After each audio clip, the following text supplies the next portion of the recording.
Good afternoon, everyone. Thank you for joining us. So before we proceed, I would like to say a few introductory remarks about Yetena Weg. Yetena Weg is registered in Pennsylvania, USA as a non-profit organization. It's run entirely by volunteer members.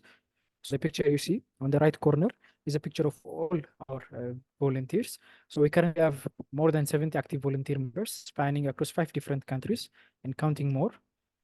So our projects and engagements can be seen into 4 aspects. The first is health promotion, which is done via discussion and article concerning the health of the general public and health policy and its implementation. Our other engagement is through community engagement, which includes organizing blood drive, inclusivity trainings, equity projects, and fundraising campaigns. Our another project is mentorship and skill sharing, which provides direct mentorship, soft skill, career and professional development webinars to health professionals. And the last is our medical education, which has the CME, research and QI projects within it. So Yetena Weg is more than a digital platform. It provides a platform where volunteers can come together and contribute in a meaningful way to the society. This is a slide showing various pictures of our volunteers. As you can see, some of them are in donation campaigns, while others are in blood drive and inclusivity trainings. Okay. Our other engagement is Yetena Weg and Roha Health Article Writing Competition, which is done in collaboration with IMSA. So the third round of Health Article Writing Competition is going to be organized in collaboration with IMSA, and it will be announced shortly. Roha Medical Campus, through its Roha Health Foundation, will award travel grants for 2 health article writing competition winners. And Yetena Weg will award pulse oximeter for the top 20 winners, and litmus stethoscope for the top 3 winners. And the top 5 winners will also get internship opportunities at Roha Health and other partner institutions. So this will be announced shortly. We suggest you follow our social media handles. So on the left hand side, you can see the winner of the 2021 article writing competition, and on the right side, the 2022. And this is another slide showing the 2023 article writing winners that got the opportunity to travel abroad. And Yetena Weg also partners with Roha to offer the research fellowship. So it is done in collaboration with Tukurambasa Specialized Hospital, the first wing. It started on March 14th. It involved 3 departments, mainly oncology, radiology, and internal medicine. Research grants were awarded for the top 4 winners and mentorship for the top 10. So the other division is done in collaboration with St. Paul Hospital Millennium Medical College. It was organized for medical students, mainly interns, and research grants has been awarded for the top 4 winners. They have already been announced. This is a slide showcasing the winners from the Kurambasa Specialized Hospital, 2 residents from internal medicine, another resident from oncology, and another resident from radiology. And this is another slide showcasing the winners from St. Paul. When we come to our CME are freely accessible. We invite renowned local and international speakers. And for this, Yetena Weg partners with the Ethiopian Medical Association, with the Ethiopian Society of Cardiac Professionals, the Ethiopian Society of Internal Medicine to provide continued training for healthcare professionals. We've had 17 CME webinars held so far for the year 2024. Our average webinar attendee spans from 150 to 200 healthcare professionals. So for the year 2024, we've planned more than 30 webinars focusing on emergency, surgical and medical cases, ANT, pediatrics, and OBGYN cases. So you can access our previous CME sessions. The recordings will be uploaded on our Yetena Weg YouTube channel. You can get updates about our upcoming CMEs by joining Yetena Weg's Telegram channel for healthcare professionals. The link will be posted in the chat below. And you can follow our social media posts via Twitter, Facebook, LinkedIn, and Instagram. All these links will be posted in the chat box. So in order to get the best experience in the webinar, you can send your questions to the Q&A or directly to the chat box. And at the end of the webinar, your questions will be addressed by the guest speaker accordingly. And in order to get CU certificates, you should be able to fulfill the following set of criteria. The first is attend all sessions virtually, because the minutes attended will be checked by the Zoom attendee reports. You must fill in the Google form for personal details and attendance, and get 50% and above for the post-webinar quiz. So you'll get your result right away, but certificate will take up to 2 weeks to be delivered to your email. So we ask that you wait patiently. And as is customary, we'll create a dedicated Telegram group where the quiz link will be shared. So in the meantime, please try to join that Telegram group. The link will be posted in the chat box below. So in this webinar, the following topics will be covered: open fractures, compartment syndrome, fracture with vascular injury, septic joint and osteomyelitis, and many more other topics. So before we begin, I would like to introduce our guest speaker today. So our guest speaker today, Dr. Samson, is an accomplished orthopedic surgeon with a subspecialty in oncology and reconstructive surgery. He's a founding member of Dream Orthopedics Trauma and Spine Center, specializing in adult limb reconstruction with a focus on orthopedic oncology and arthroplasty. His expertise include infection, non-union, limb salvage, and orthopedic oncology. He earned his medical doctorate degree from Hawassa University and completed his orthopedic surgical residency at the Kurambasa Specialized Hospital. Furthering his knowledge, he pursued an international fellowship in musculoskeletal tumor and complex joint reconstruction at the Medical College of Wisconsin Department of Orthopedic Surgery. Dr. Samson has a wealth of experience, having dedicated 5 years to Soddo Christian Hospital in Ethiopia, where he excelled in complex orthopedic trauma, open fracture care, bone loss, and joint replacement surgery. And during his tenure at Soddo Christian Hospital, he also served as the assistant program and director for the Pan-African Academy of Christian Surgeons Orthopedic Residency Program. Additionally, he also served as an assistant professor at Hawassa University. In addition to his professional roles, Dr. Samson is committed to voluntary services, participating as a national faculty member for various AO courses aimed at health professionals and residents. So with that said, I would like to welcome Dr. Samson. Dr. Samson, please continue. Okay, good afternoon, everyone. Thank you for giving me this opportunity to discuss with you orthopedic emergencies. So thank you. Today, our topic is on orthopedic emergencies. Orthopedic emergencies include dislocations, pelvic traumas, and multiple traumas, but I have focused mostly to get most out of this presentation on open fractures, vascular injuries, and septic arthritis and osteomyelitis. So let me proceed with presentation. So today we'll be able to see the common orthopedic emergencies, and we try to investigate them and see how we interpret the lab results, and we will be able to understand the basic emergency management of these injuries or these conditions. So let me proceed with open fractures. So as a definition, open fracture is defined as fractures that has a direct communication with an external environment or hematoma communication with external environment. So the commonest age group is young adults, and the commonest body parts that are involved in open fractures include our phalanx, because of we work with our hands. The dexterity trauma is common, so phalanx are the most commonly affected, and tibia is among the most commonly affected in road traffic accidents with an open fracture. So open fractures usually associated in 1/3 of the cases with additional injuries, and compartment syndrome should not also be ruled out because it's an open fracture. So compartment syndrome can occur in open fractures. Usually the mechanism of injuries that leads to open fractures are high energy injuries, such as road traffic accidents and fall down from high height, or sometimes it can happen in an inside-out fashion of injury, which means the injury through which the bone pokes through the skin. So this is very misleading. You can miss a very small wound. So any open wound that communicates, or any open soft tissue injury around the fracture, should be considered as an open fracture unless ruled out. So open fracture is a red flag. That means it's an emergency.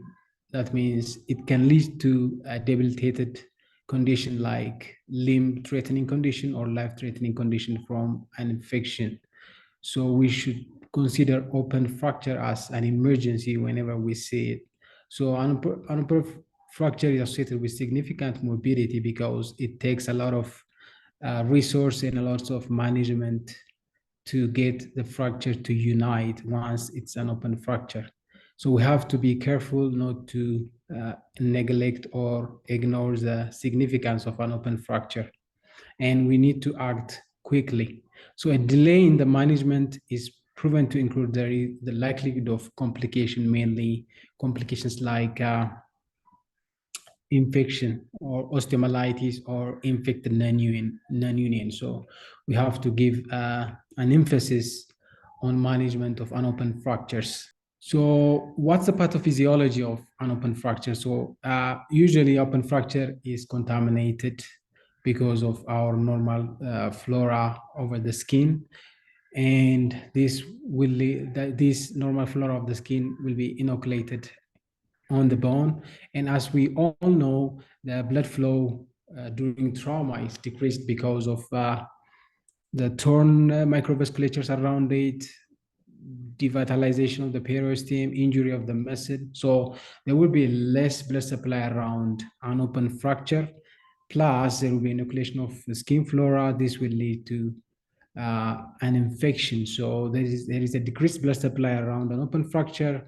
With the presence of inoculation of the organism, this will be a very viable environment for an infection to occur. So clinically, we have to ask the mechanism of injury, like what happened, like if the patient was involved in RTA, or is it an open fracture happened in a farmyard injury, because the organism we suspect depends where the injury occurred. And we have to also identify the timing of the injury. Does the patient come right away to the hospital, or where was the patient, or what time has elapsed between the presentation of the patient to our ER and the injury? Where is the site of the injury? So as I've already mentioned, usually open fractures happen around tibia, but because it is subcutaneous, but we have to also consider there are very bad locations to entertain open fracture. So for example, if an open fracture happens around pelvis, that's a very bad complication because of the normal flora around the pelvis. So most of the patients with an open pelvic injury, 50% of them will end up in sepsis. So we have to be careful and identify the location of the injury. And we have to ask for pre-existing medical conditions like diabetes mellitus, where the decreased blood supply in the peripheral neurovascular area could further the complication of an open fracture. And we have to include whether the patient was vaccinated with tetanus or not. So on physical examination, we need to assess the soft tissue damage, the size and the nature of the external wound. And sometimes the external wound might be small and the deeper tissues might be injured. So we have to be careful and identify, not be misled by small wounds. And we have to also assess the neurovascular structure. Vascular injuries might happen, so we have to check for the pulse, warmness, or capillary refill of the extremity. And if you are suspicious about it, we need to compare the brachial and ankle blood pressure measurement. So the ratio should be normally between 1 and 1.2. If it is less than 0.9, we need to be alarmed about vascular injury. We'll come to this when we see the vascular injuries. And after we assess, we need to grade the open fracture. Usually the commonest grading and widely used grading of an open fracture is Gustello-Anderson classification, where it has 3 grades, 1, 2, and 3, based on the energy, the wound size, and soft tissue damage, contamination of the fracture, and presence of comminution of the fracture, periosteal stripping, and skin coverage. So the degree of or the severity of injury increases across the grades. So Gustello 1 is a very low risk of infection, whereas Gustello 3 can reach up to 50% risk of infection. So Gustello 3 is basically divided into 3. Gustello 3A, where we can easily cover the open or the fracture site without using a free soft tissue flap or any kind. It doesn't need any kind of flap. In this grade 3B needs a flap coverage, and grade 3C is associated vascular injury with with open fracture of septic with a vascular injury is usually considered as Gustillo-Anderson grade 3. This grading does not only help us with it helps us with management too. So our management depends on the degree of the soft tissue injury. So I will discuss this on the coming slides.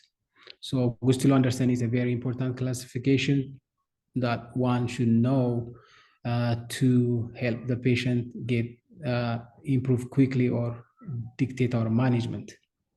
So what shall we do for an emergency in an emergency room for an open fracture? So as we do for any kind of RTA, we have to consider ABC of life. So we have to stabilize the spine and see the airway, breathing, and circulation of the patient, and rule out other life-threatening injuries before we go to the open fracture. So after we rule out all of these and after we stabilize the patient, we need to irrigate the wound with a normal saline and dress it with a sterile dressing. So we don't need to suture an open fracture. That's a further, that adds up a further injury to the skin, plus it will create a good media for an infection. So we don't need to suture a wound immediately. And the next thing we have to do is stabilize the fracture. So based on the site of the injury, we need to immobilize the joints above and below the fracture using a splint available in the emergency room, or you can make one by yourself by using a POP, plaster of Paris. And you have to give IV antibiotics immediately. So most of the studies recommend IV antibiotics should be started immediately within the first 3 hours of arrival.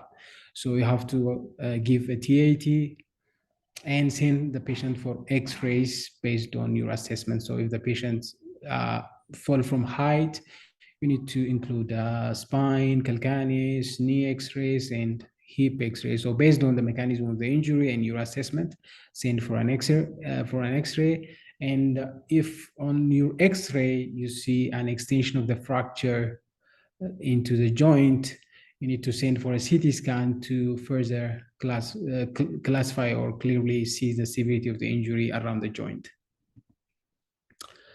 So antibiotics is the most important thing in open fracture management. So don't forget antibiotics. So I'll say it again, antibiotics. So what kind of antibiotics do we give?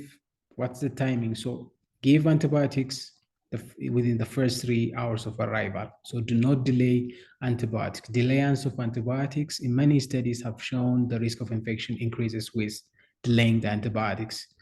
And the other is continue the antibiotics for 24 hours if you were able to close the wound intraoperatively.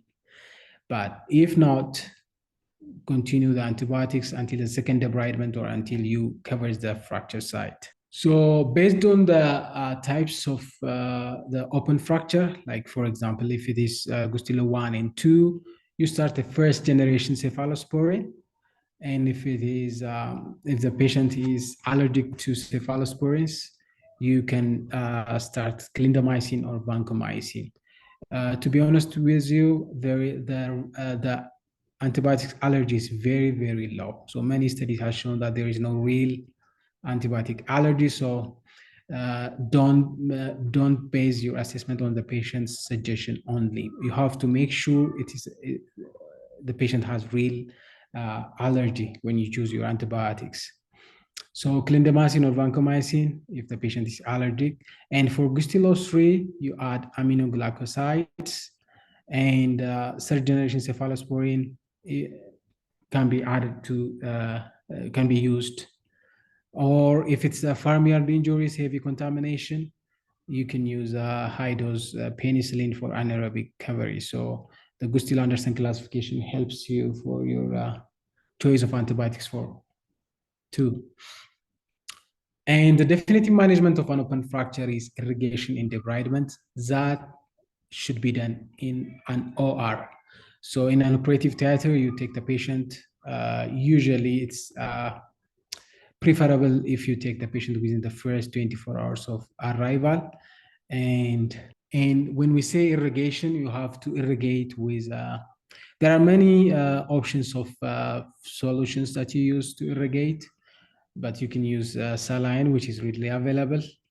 And for each, you still understand, for 1, 3 liters, for 2, 6, for 3, 9 liters of fluid is recommended to use for irrigation. And then you extend the wound, and then you start debriding in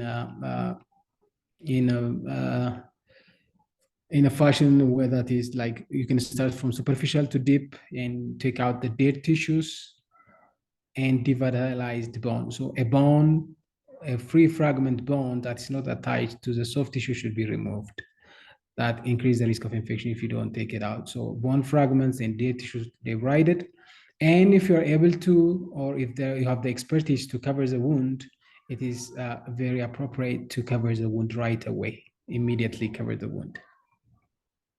And then you can temporarily stabilize the fracture with an external fixator, and then decide accordingly if you have a senior person around you, or if there is an orthopedic surgeon around, you can discuss with him about the options of management.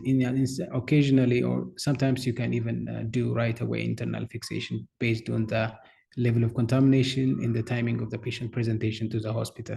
And then during your antibiotics, there are options of local antibiotic administrations. You can use bone cement. We call it a methyl methacrylate. And you can use vancomycin, which is really in most hospitals available in our country. I have not encountered tobramycin in this country, but you can use vancomycin or gentamicin powder with a cement to increase the bioavailability of antibiotics. So when you use local antibiotics, you can increase the availability of antibiotics to the fracture site for more than 200 times when you use local antibiotics. So like I've already said, coverage is very important. So try to cover the fracture site as early as possible, or send the patient with a person with expertise who can cover right away to decrease the risk of infection. So another orthopedic emergencies is a compartment syndrome.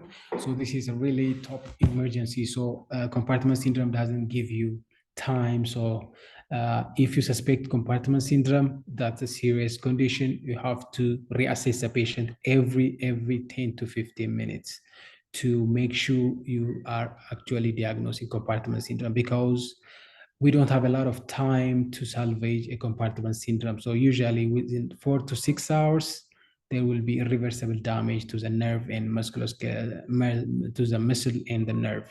So you don't have much time. If you suspect compartment syndrome, reassess. So compartment syndrome is an increased interstitial pressure or increased pressure in an enclosed fascial space. So most of the time, the commonest compartment syndrome areas to happen is tibia, the leg compartment, or the second one is the forearm. So in the forearm and leg injuries or knee injuries, if you suspect compartment syndrome, you have to reassess the patient. So what is the presentation, or what's the clinical features of compartment syndrome? So there are 6 signs, but the first two are the most important sign. Pain out of proportion. That means you cannot explain the amount of the pain the patient is experiencing by the injury. So the injury alone cannot explain the amount of pain the patient is experiencing. So that means severe pain, severe excruciating pain. If the patient is having a severe excruciating pain, you have to be with the patient, trust the patient, and assess the patient. And the second is pain increased with passive stretch. So on my slide, it is the third point. So extending the toes or the fingers in opposite direction of action. So if there is a pain while you're stretching, that's a telltale sign for compartment syndrome. So if these 2 signs are present, do not hesitate to call it a compartment syndrome.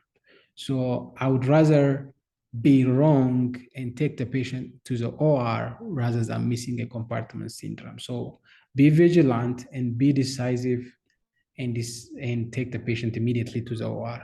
Don't wait until there's the paresthesia, until the paralysis, until there's pulselessness. So that's the late finding. So don't wait until you see the late signs of compartment syndrome. So the commonest site is leg and forearm. And the two commonest symptoms are pain out of proportion and pain increased with passive stretch. If it is in pediatrics patients, there's what we call 3A's, anxiety and increased analgesia, and the patient will be anxious.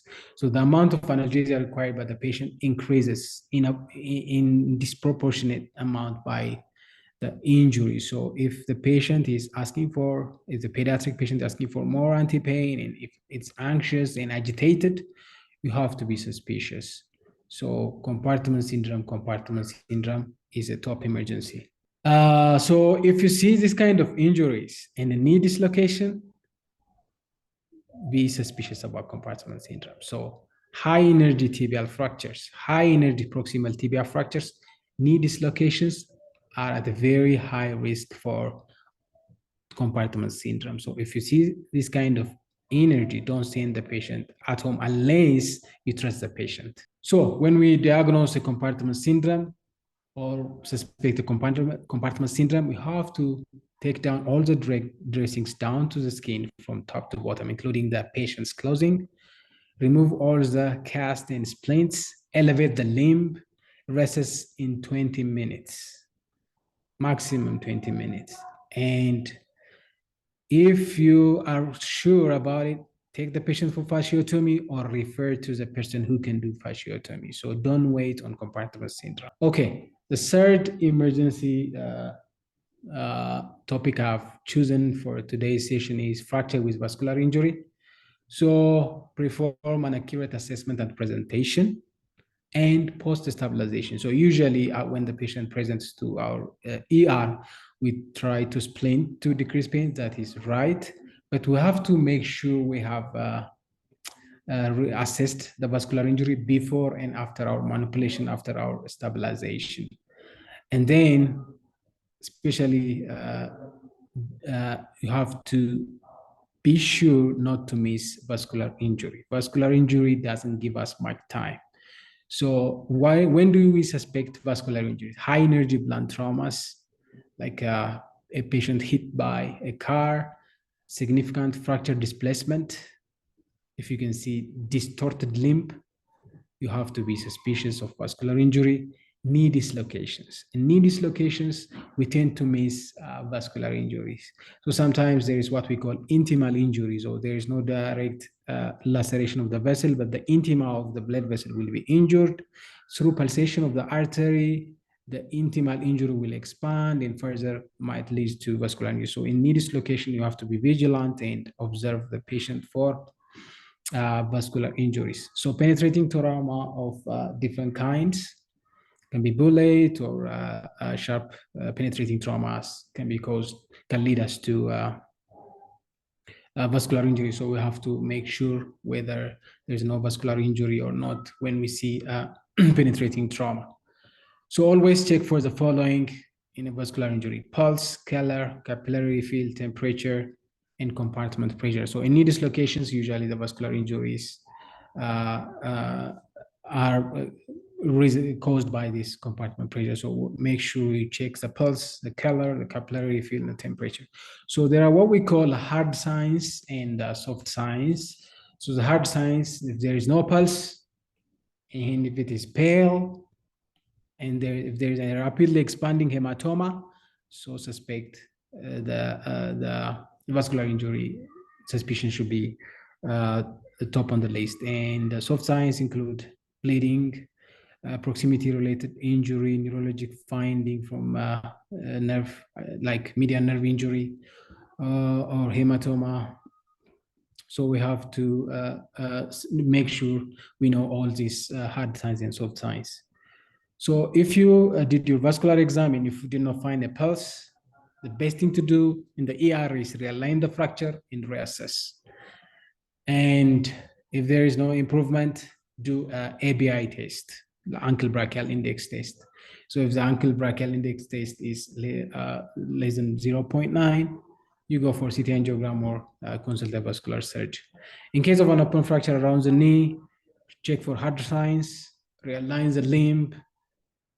If it improved or not, do the ABI test. So like I say, knee dislocation in proximal tibia fractures, you have to be suspicious of vascular injury. So if there is a ABI of 0.9, less than 0.9, that tells us there is a vascular injury. So you need to go for further CT angio or refer to a vascular surgeon or communicate the senior around you. So CT angio is the gold standard, but it's an invasive test and it's not available in many areas. Okay, the other emergency topic I've chosen for today is septic joint and osteomyelitis, which is very common in our setup. And usually it's misdiagnosed as a cellulitis or just patient given start antibiotics, whatever, but usually the patient come to us after late complications. So that's why we see it very rare. So chronic osteomyelitis is more common than acute osteomyelitis in our setup because we tend to miss this osteomyelitis. So osteomyelitis is an inflammation of the bone caused by infecting organism. It's a serious condition and it needs a prompt diagnosis and management. So it's a life-changing for a patient, especially if it is a septic hip. It's a life-changing condition for the patient. If we miss septic hip, that means the hip is done for the rest of the life of the patient. So it's a serious complication if we miss a septic joint or osteomyelitis. So how do we get infected? Usually the commonest one is hematogenous. That means a spread from infectious focus. It can be from tonsillopharyngitis or other infections. And the bloodborne organism tend to sit on the metaphysis of the child and then leads to osteomyelitis. This usually affects boys and usually affects the metaphysis because of the blood supply around the metaphysis, arrangement around the metaphysis tends to lead to stasis. So the bacteria escapes from the blood supply and sits in the metaphysis and leads to hematogenous period. So the commonest site is proximal tibia or distal femur. So direct spread from nearby tissue or a dermatitis, or it can be a skin infection, or it can be open fracture. So direct spread from an open fracture or direct spread from soft tissue infection or unopened soft tissue injury, which contaminated might lead to osteomyelitis. So what's the pathogenesis? So when a bacteria or an organism sits around the metaphysis, usually it leads to edema, microvascular occlusion, which tends to bone necrosis and further decreased blood supply around the osteomyelitis. And then collection of a pus from the body tries to fight this bacteria, and then the collection of a pus. Collection of a pus, that means just inflammatory process, fluid and dead tissue and everything. This is called a pus.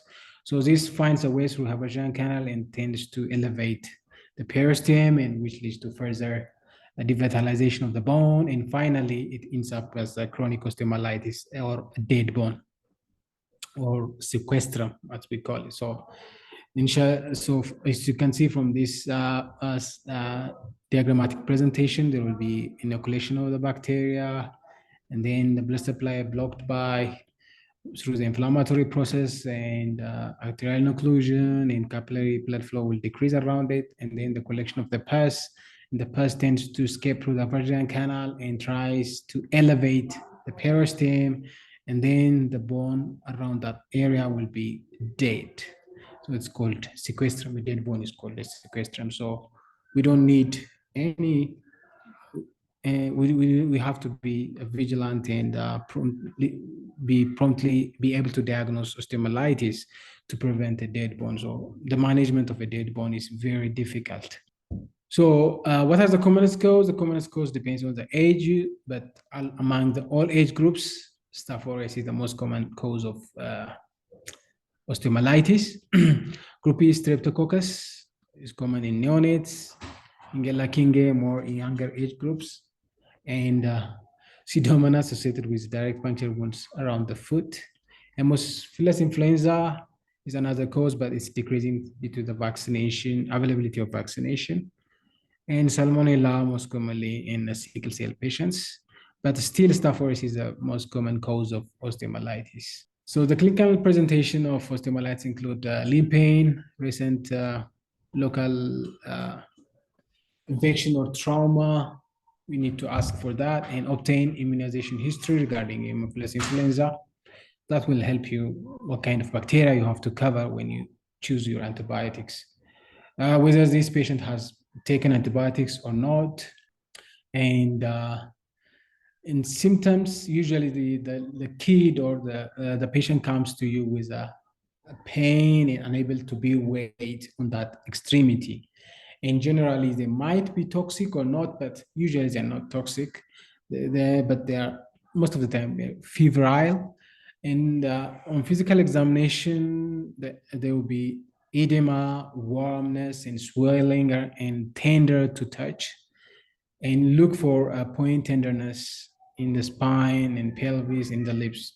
It can happen, osteomyelitis of the spine can occur. So make sure if the patient has a back pain or acute back pain, make sure for a point tenderness.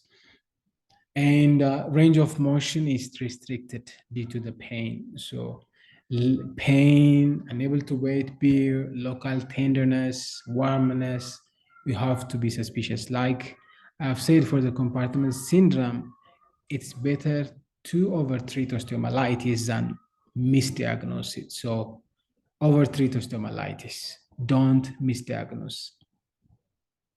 So what does the lab tells us about osteomyelitis? Usually the WBC will be elevated, not uniformly in all patients. C-reactive, it's elevated in most of the patients. And the most fascinating about C-reactive protein is it is elevated within 6 hours of infection or inflammation process. So, it tends to tell you that something serious is going on. So this is the most sensitive, and it also helps us to monitor whether our treatment is working or not. And usually the C-reactive protein declines rapidly when we start treatment.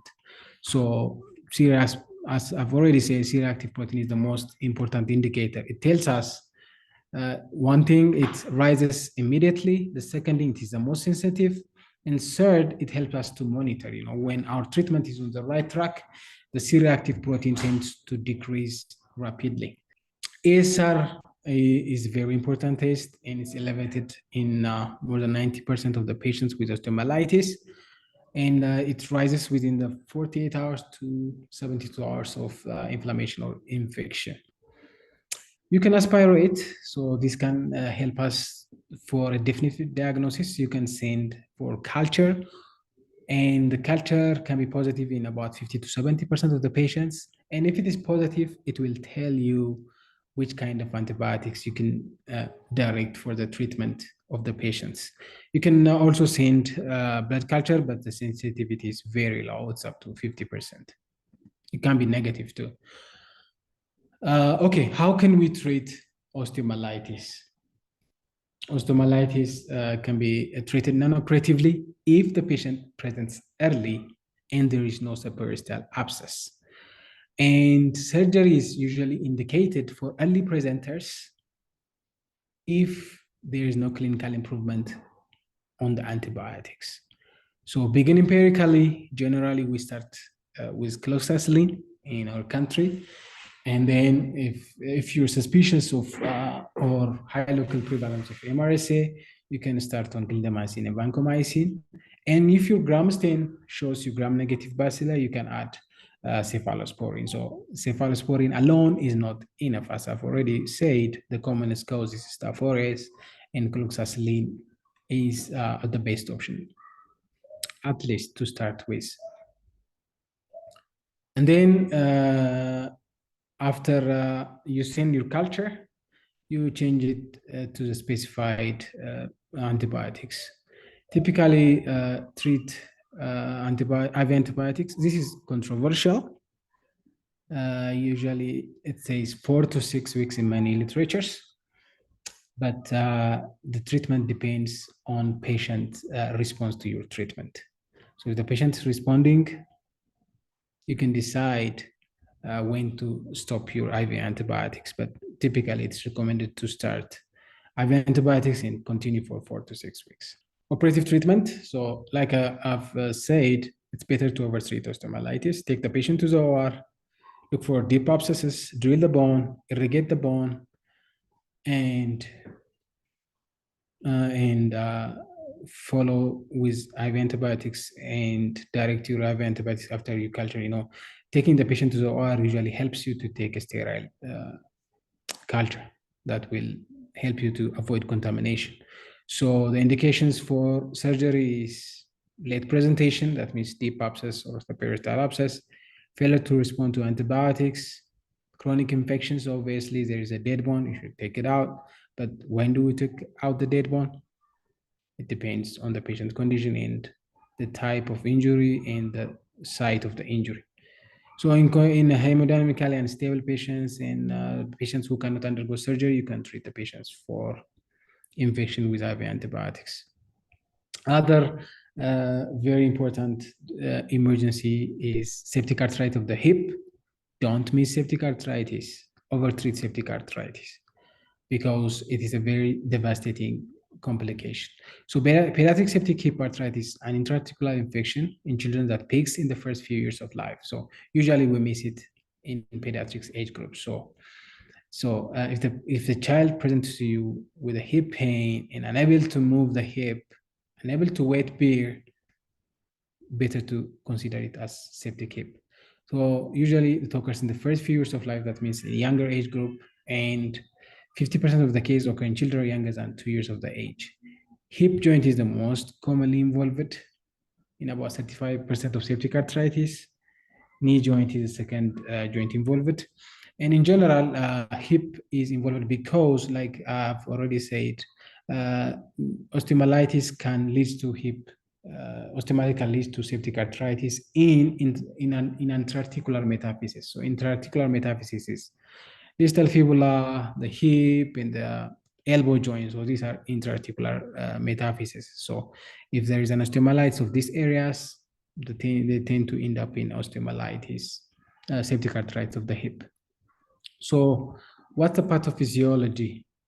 Because of the inoculation of the bacteria in the joint, there will be a secretion of metalloproteinase from the inflammatory and synovial cells. This kills the bacteria. This kills the cartilage, and the cartilage damage usually easily can happen within the first 8 hours of presentation. That's why I say overtreat septic hip arthritis. It's okay to open the hip and irrigate it than missing the septic hip. And then the second pathophysiology mechanism, apart from secretion of this proteolytic enzyme, is increased joint pressure, which decreases the blood supply and leads to femoral head osteonecrosis if not relieved promptly. So septic hip is top emergency. How do we relate, or how do we diagnose? So ask for recent history of trauma, ask for vaccination history, like for osteomyelitis. Symptoms usually acute onset of pain, and the patient is unable to weight bear. Often in septic hip patients, they will present with fever, and they will have toxic appearance. They tend to be septic more than the osteomyelitis. They will be unable to weight bear, so the child will not make you touch the hip, or they will not move their limb. So if you have an acute onset of hip pain, and if the child is unable to weight bear, or that the child doesn't allow you to move the hip, you can slowly lower the limb and see if it is painful. So that is you have to be suspicious if that is the case. On physical examination, you have to check the vital signs inspect and palpate, localize the swelling. Usually in septic hip, the hip rests in a relaxed position. That means the hip tends to be in a position where the capsular pressure is maximum. That means the child tends to flex the hip, abducted and externally rotated. So that's called Faber position, flexed, abducted, and external rotated position. So this is the maximum capsular volume. So the patient tends to minimize the pain by abducting the hip, flexing, and external rotating it. The range of motion is limited, so you cannot even move the joint. It's the pain. The child will be in pain the moment you try to move the hip. So that's a very important sign to tell us. So that's why we call it a pseudo paralysis. So that it's just paralyzed because of the pain. The child is in paralysis. So you have to rule out adjacent joint involvement, especially in neonates. In neonates, if there is the neonate is being treated for early neonatal sepsis, and you diagnose one septic arthritis on one side, you have to send for ultrasound for the contralateral hip. So you have to rule out adjacent joint involvement if it's hip, knee, or contralateral hip in case of neonates. So in labs, you tend to see WBC will be raised, ASR will be raised, and CRP, usually, as I've already mentioned, in the first 6 to 8 hours will be raised. And usually it's greater than 2, and in combination with refusal to weight bear, the probability increases to 74%. The order of sensitivity for our diagnosis: fever, CRP, ASR, refusal to weight bear, and WBC. So like, as you can see it, so CRP combined with fever and unable to weight bear increases our diagnosis. Imaging, X-ray, you don't see much on X-ray because in an early stage. So in the late stage, usually you can see periosteal reactions, subluxation, and dislocation. That means the septic arthritis is already late. Ultrasound helps to see the fluid, but it cannot rule out whether that's an inflammatory fluid or not. But it helps you to aspirate and send in, see the cell count. So usually it's more than 50,000 in septic hip. MRI, it's not easy to get it, especially in our country, but it tends to tell you whether there is a bone involvement, joint infusion, and soft tissue involvement. So MRI is a very good investigation for osteomyelitis, but it's not easy to get in our country. So you can send for hip aspiration, blood cultures. So our differentials include transient tenosynovitis, osteomyelitis, and juvenile rheumatoid arthritis. So there is a criteria called Cocker criteria. If you find all of these four, the probability of having a septic hip increases. WBC greater than 12,000, the patient will be unable to bear weight.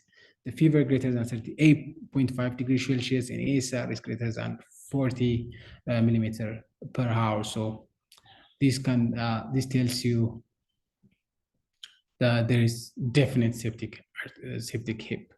So you can diagnose septic hip. Non-operative antibiotic alone, there is no indication for non-operative treatment. So usually, or for me, you have to take the patient to the OR if you diagnose a septic hip, unless it is Neisseria gonorrhoeae, which occurs usually in adolescents. So for septic hip, it's surgical treatment, surgical emergency. Septic hip is surgical emergency. I know antibiotics will help the patient, but taking the patient to the OR and irrigating the joint will reduce the proteinases that damage the cartilage. So take the patient to the OR, wash it out, and send culture. So operative treatment is the gold standard of care for septic hip. So you have to take the patient to the OR and irrigate to remove those chondrolytic proteins. Thank you very much. Thank you very much, Dr. Samson. So that was a an interesting and engaging session. So you've managed to cover, as I was saying, you've managed to cover a vast topic in a relatively short amount of time. So you've covered open fractures, compartment syndrome, fractures with vascular injury, septic joints, and you've made several emphasis on immediate and effective emergency management. So thank you for that. Okay, so having said that, we'll directly proceed to the Q&A. So you can stop sharing, Doctor. I'll share my screen and we'll proceed. Okay, in the meantime, dear participants, please try to join our Telegram, dedicated Telegram group. The quiz link will be shared there. It will also be shared on here directly on Zoom as well. But it will be much easier if you can join the Telegram channel. Okay, thank you. So can you see my screen? Yes, yes. Okay. So the first question is, are there any other open fracture classifying systems other than Gustilo-Anderson? Yes, there are other there are many, at least 2 or 3 classification for open fractures. For example, I can mention Ganga Hospital's open fracture classification, which was designed for Gustilo 3B fractures. So as you can see, the Gustilo-Anderson classification doesn't tell you when to amputate or when to salvage the limb. So Gustilo-Anderson tends to tell you the severity of the injury and the choice of antibiotics and the risk of infection, and then some options of management. So the Ganga Hospital classification tells you for Gustilo-Anderson 2Bs how to classify and how to salvage the limb. So there are other options of classification, but basically Gustilo-Anderson classification is mostly used, and it tells you when to treat and how to give antibiotics. So that's the way. I think that Gustilo-Anderson is the most commonly and widely used classification, but there are other classifications too, easy and systematic, and tends to help you. Okay. What is the cut-off time? Okay. What is the cut time to give TT vaccine in case of open fractures? So that's why you need to ask the patient for TAT vaccination. Usually, for patients who doesn't, I don't know, in our country, most of the time our patients do not take TT vaccine. So it's better to give a TT vaccine for every patient if you can get it, but usually we don't get it. What we get is a toxoid. So the guideline for a patient who doesn't have a most recent vaccination, severity of the wound, it's better to give a TT vaccine. Usually the pregnant ladies and those who are given TT vaccines are those pregnant ladies in our country and kids. So I think I would consider, if the patient didn't have a recent vaccination history, we need to give a TT vaccine. Okay, thank you. The third is a follow-up question to the second.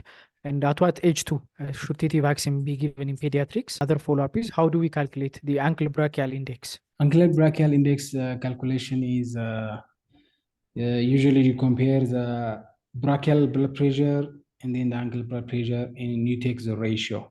So usually it is between 1 to 1.1. So if it is less than 0.9, it is an indication for, it tells you a vascular injury. So usually that's how we calculate it. Okay, thank you. The fourth question is, wouldn't elevation of the limb compromise blood flow to the periphery in case of fracture with vascular compromise? Okay, that's a very good question. So elevation helps you reduce the swelling. So swelling is another thing that adds up to the complications of fracture. So to avoid the swelling, you need to elevate the limb. But if you have diagnosed the compartment syndrome, elevation might further hamper the blood flow. So if you diagnose a compartment syndrome, you don't need to elevate it. But if there is a fracture that happened that comes to ER, elevation will reduce the swelling, and swelling is another risk factor for decreased blood flow to the fracture site. So elevation is very helpful. Okay, thank you. The previous question is, no fracture is without pain, and we know that proper pain management is important to improve patient outcome. And I'm sure you do not have pain management team from your anesthesiologist team due to several issues. So this attendee encourages engagement with our colleagues in this aspect. So he's asking your experience in this aspect. Thank you very much. This is a very intelligent question. So I think pain is the most neglected thing in our setup. In the last 5-6 years, I've been working in the hospital. Pain is the most neglected. Usually, we give them a single dose of anti-pain or so. So there is no pain management team in a hospital. So I also encourage to have a pain management team in the hospitals.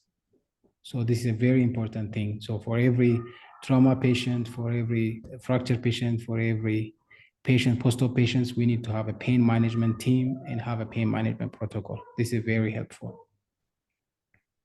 Okay, thank you. The sixth question is, what is the best way to diagnose compartment syndrome, and which sign is more specific and tends to occur early? Oh, the best way to diagnose is to measure the intra-compartment pressure, which is not readily available in most setups. So I would go for pain out of proportion and pain upon passive stretch. So if you find these two things, be alert about compartment syndrome. But the best way to diagnose is measuring the intra-compartment pressure and comparing to the diastolic. If the difference is greater than 30, there is a compartment syndrome. So especially in head injury patients, you have to be vigilant. You cannot tell if the patient is in a compartment, if the patient has severe head injury. You cannot tell whether the patient has a compartment syndrome because of it's subjective in our country. So we have to be vigilant in severe head injuries not to miss a compartment syndrome. Okay, thank you. The seventh question is, in rural setup, if a patient presents with vascular injury, how can we manage before referral? And what is the place of using tight tourniquet? Okay, so if there is no team, or if the team around there cannot be able to manage, it's better to promptly refer. But how can we refer? Like say, if the patient is previously bleeding and there is expanding hematoma, applying a tourniquet is a way to go. First we have to save the life before we save the limb.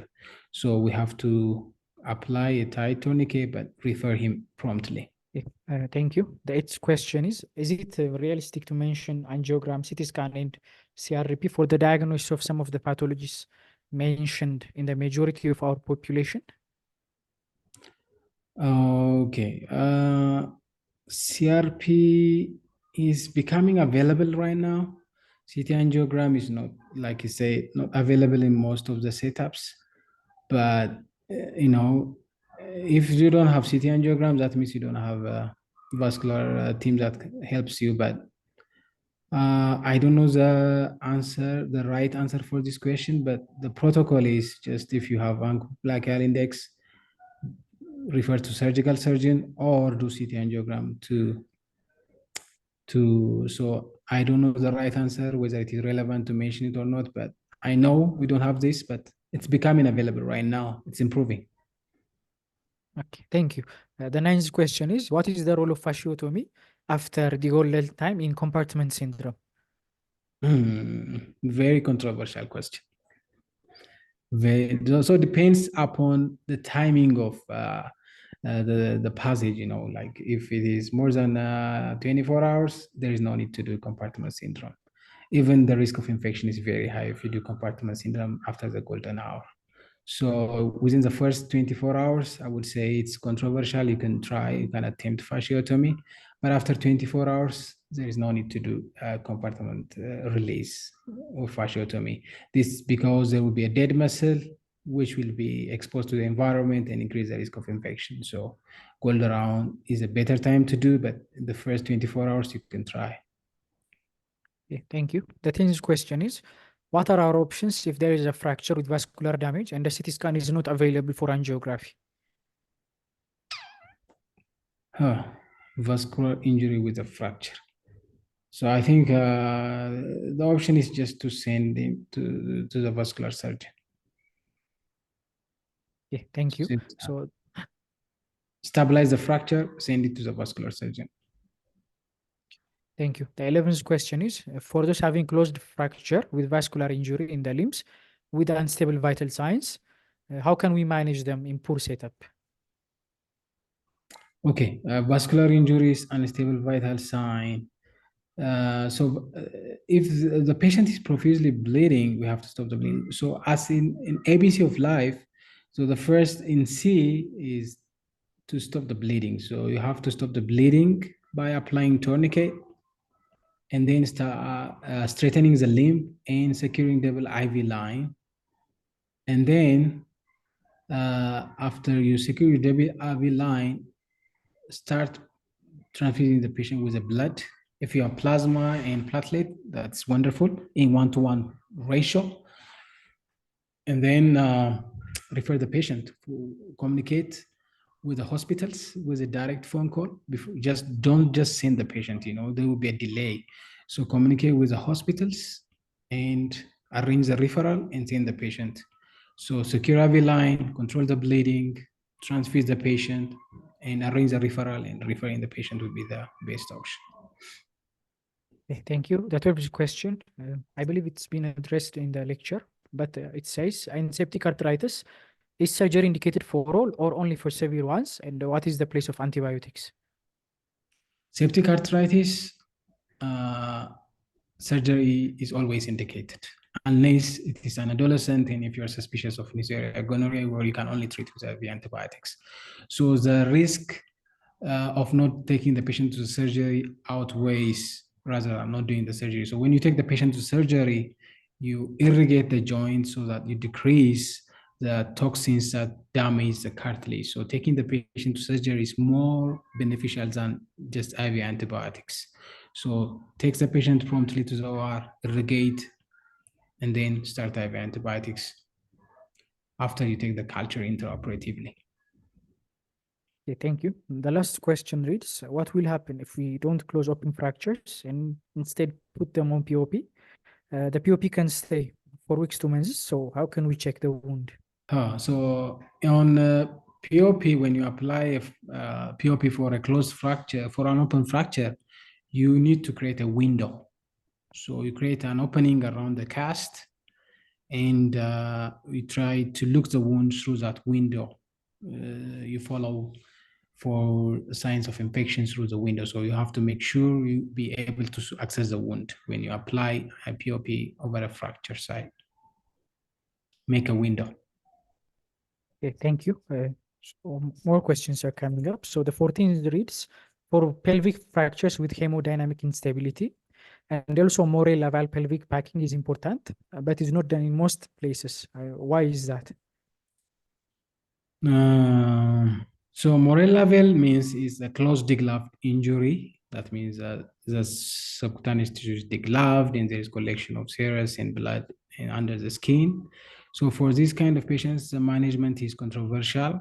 Some says aspirating and injecting a sclerosing agent, but some literature suggests to just follow him unless it affects the further surgery for the patient.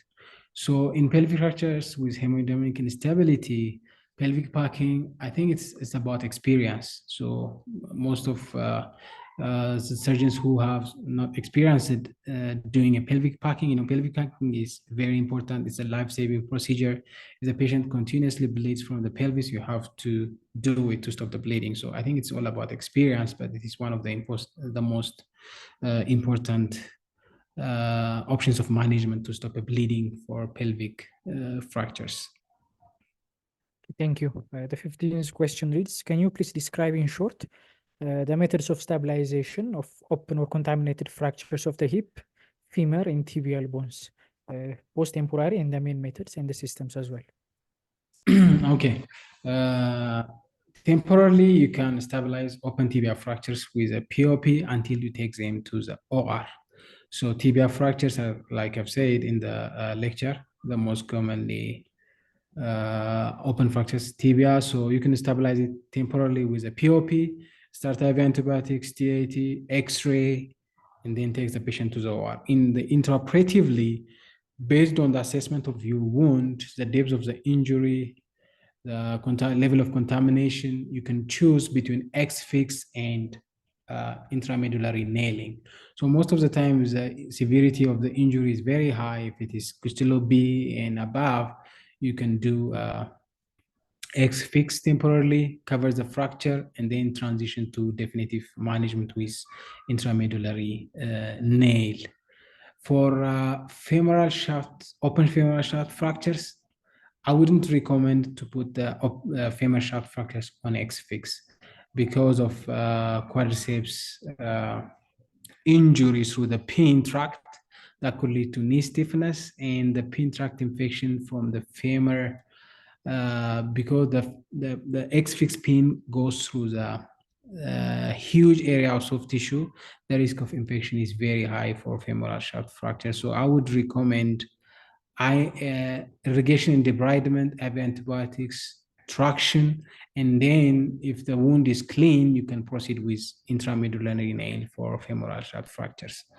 For hip fractures can be open femur neck fracture, open femoral head fracture, open intertrop fracture. So basically, these fractures are should be preferably managed with internal fixation. So before you do internal fixation, you have to do a thorough IND and control the infection and make sure that there is a risk of infection is very low and then proceed with internal fixation. So for open hip, intertroch and femur head and neck fractures, I would recommend internal fixation. Thank you. So the last question is your final sincere message on traditional bone setters. Oh, thank you very much. Traditional bone settlers are really causing a very, very bad complications by applying a tight dressing around the fracture. So I think they're creating a grave complications of a simple fractures. You know, I have seen pediatrics patients with a simple fracture or no fractures who have been splinted with a tight dressing and end up with a amputation of their upper extremities, their lower extremity. And I've seen a patient present to the ER with a sepsis and end up in necrotizing fasciitis after applying a mud in the wound of an open fracture.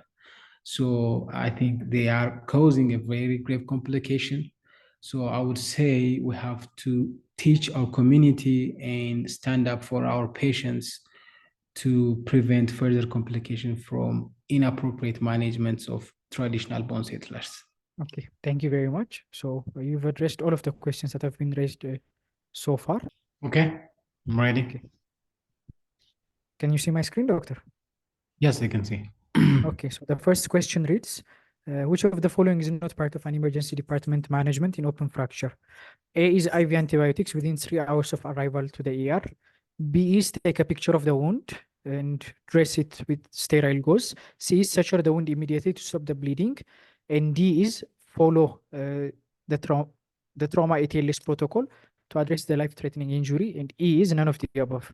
IV antibiotics within 3 hours. Most literature supports and most protocols go with IV antibiotics within the first 3 hours of arrival to the ER. So the first choice is right.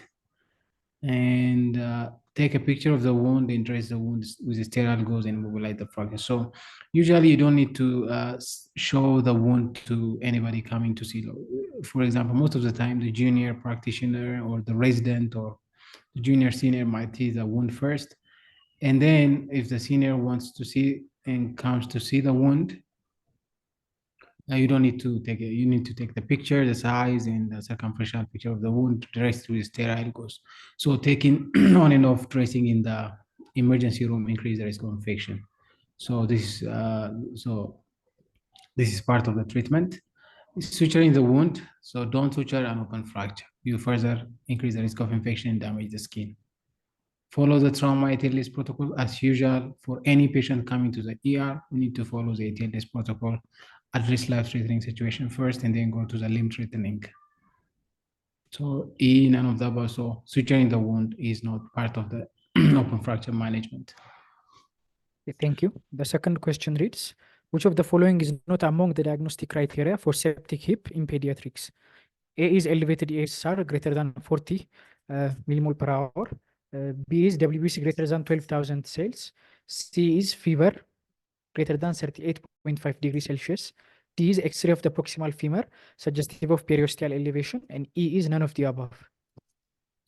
So X-ray in septic arthritis in septic hip in acute setting, it doesn't help us. So X-ray is not part of the other. The ASR is elevated, WBC elevation, fever are the diagnostic part of the diagnostic criteria for septic hip in pediatric hip.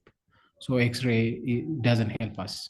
So D is the answer. Thank you. The third question reads, all of the following are signs and symptoms of compartment syndrome except A, pain out of proportion, B, pain with passive stretch, C, absent peripheral pulses, D, paralysis, and E, dry gangrene. Okay, so all are the signs of compartment syndrome except dry gangrene. So if it is a dry gangrene, that's a complication of compartment syndrome. Compartment syndrome can end up with a Volkmann ischemic contracture or dry or wet gangrene. So E is not part of the answer. So pain out of proportion and pain with passive stretch are the first important sign of compartment syndrome. So stick with those. And if it is dry gangrene, that's a complication of compartment syndrome. Thank you. The last question reads, not part of an emergency care for patients with polytrauma, A, pelvic binder or circumferential sheet, B, ABCDE of life, C, securing a double wide bore IV line, D, a cervical collar, and E, none of the above. Okay, so this is just to remind our audiences the ABCD of life is important in a polytrauma patient. So pelvic binder, you need to see the pelvic, and if there is a risk of if there is a sign of diastasis, you need to put a circumferential sheet around the pelvis. That helps to stop the bleeding. So it's part of the C. So C is like securing double IV line and stopping the bleeding. So pelvic binder is part of the C. And ABCD of life, as usual, you need to start with a life-threatening condition, and securing double wide bore IV line helps to give normal saline, or if you have a blood, start right away blood in a polytrauma patient in a shock. So the protocol is to start a blood in a 1-to-1 ratio with platelet, plasma, and packed RBC. Cervical collar, applying cervical collar is part of the A. So assess the airway and apply the collar right away. So all of the above are part of the emergency care for polytrauma patients, except E, none of the above. So thank you very much. So on behalf of Yetena Weg and everyone that has attended so far, I would like to say thank you for taking your time to share your vast knowledge and experience with us today. So the insight you've shared into the latest trends, the best practices, and the innovative approaches to managing orthopedic emergencies, including trauma and injuries, have been incredibly valuable. So once again, thank you very much. And to everyone that has attended, thank you. You'll receive your certificates in a 2 weeks manner, provided you've met the requirements for certification. So once again, thank you. Thank you very much, Dr. Samson. It was an honor to have you here. It's a pleasure. Thank you very much. Okay, thank you, everyone. We'll see you same time next week. Thank you and good night.